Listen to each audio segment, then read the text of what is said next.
risinājums Latvijas darba devēja konfederācijas vadītājs Kaspars Vārts atbildēja, ka sagaidītu ātrāku valsts iesaisti darba inspekcijā.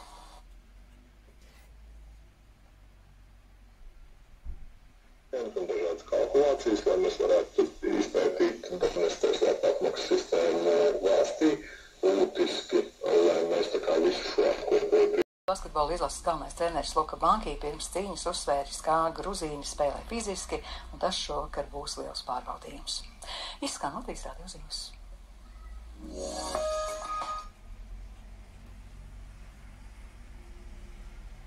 1 grāds, dienvidu vējš 2 metri sekundē, gaisa spiediens 755 mm, gaisa relatīvais mitrums 60%.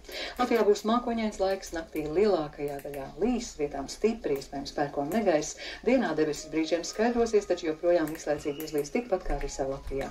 Lēns vējš naktī, bet no rīta un dienā rietumu vējš 3,8, vietām brāzmas līdz 14.